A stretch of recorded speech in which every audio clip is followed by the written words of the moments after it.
Assalamu alaikum everyone, and welcome back to another video. My name is Roman, and today I will go to random people on the street and ask them to listen to a short verse of the Quran.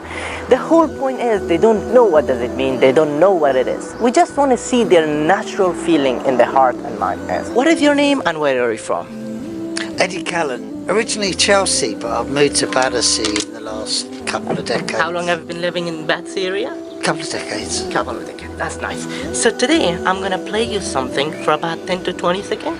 You will listen it and tell me what do you think about it. Sure. Is that alright? Yeah, cool. So I'll give you my headphones.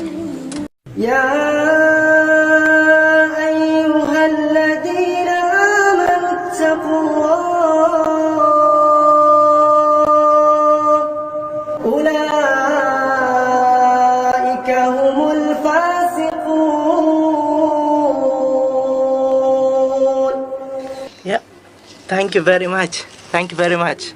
That's wonderful. That's wonderful. Is it Persian? No, it is Arabic. Arabic, it is Arabic. Can you guess what was it? What was it about? Not a clue. I got the scale. It's a really old Arabic scale, which he's beautifully been able to make a melody from it, and I would actually love to know the lyrics. Have you heard this before? Yeah, I had a Persian friend. She said, as a Christian, and I said, I'm not a Christian. She said, well, pretend you're a Christian. As a Christian, you study the Bible while we're here, and I'll study the Quran, and we'll take notes. And we did, and I must admit, I like the stories from the Quran a lot more than I did from the Bible. The Bible was just a bit too far-fetched.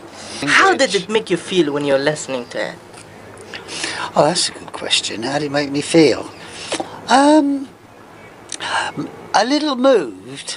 And unfortunately a little bit bewildered because I couldn't fully understand it. I understood the music, no problem, because I'm an aged musician. Actually, this is the recitation of the Holy Quran, the Muslims' really? holy book, the book It's they follow. recitation, yeah. Exactly. It wasn't a music, it was a recitation of the holy book.